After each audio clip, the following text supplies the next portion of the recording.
Hi, my name is Dr. Francoise Guigne. I'm joined by Penny Hansen.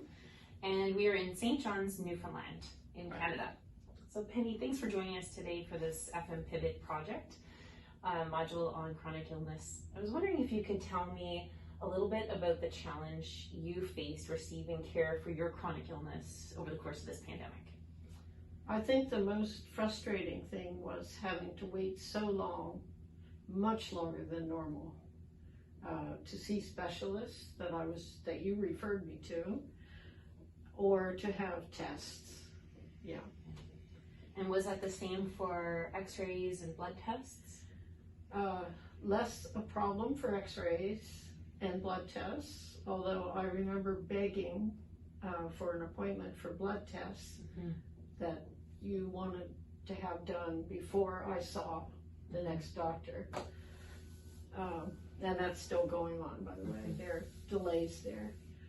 But mostly it was the referrals that you made for me to see specialists. That took, at least up to a year for some of them. Yeah. Where it would have been, I don't know, a month, 6 weeks, if there hadn't been COVID.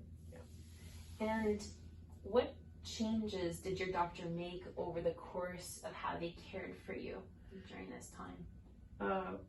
Well, there were some phone conferences, which were very appropriate, I would say. I want to say that I think you used good judgment, both for me and my husband, about how to connect with us.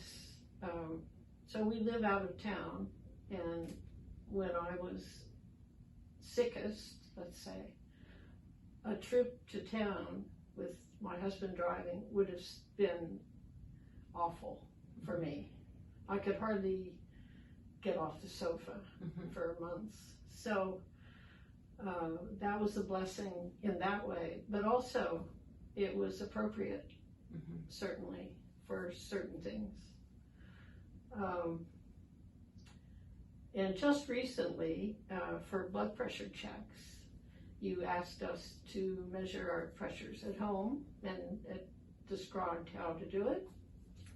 And we did it and recorded them, and then we could email them through a special portal to you. And that's wonderful. I hope you'll continue that, because it worked very well for us, I'd say.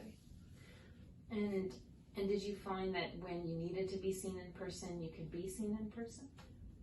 I could see you, yes. I don't think there were any delays.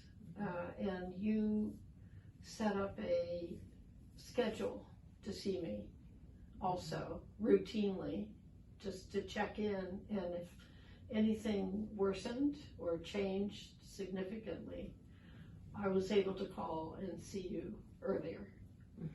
So that also, for that worked fine. I don't think it was much different, actually. You know, there was a period when I couldn't think, and probably I should have seen you then, but I didn't have enough wits to know that.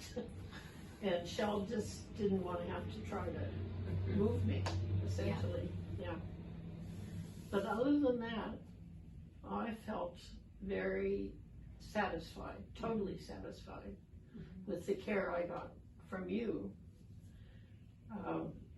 And it was only the long delays for the specialists, because I was satisfied with their care when I got to see them. Excellent. Yeah. And how did you feel in general about these changes? Because I know it wasn't just access to primary care and to specialists, it's to a whole bunch of other services, like... Well, not just the specialists that I was referred to, but the dentist. I couldn't see the dentist because they weren't seeing patients unless it was really urgent. I couldn't see the ophthalmologist, which I have some eye problems. But that was impossible. They just weren't seeing people unless it was extremely urgent, yeah. So I guess, yeah, those were difficult. Mm-hmm. And I ended up with having a couple of teeth pulled because I hadn't been able to see the dentist and they could have been saved, I was told. So that's frustrating. It is frustrating. Yeah.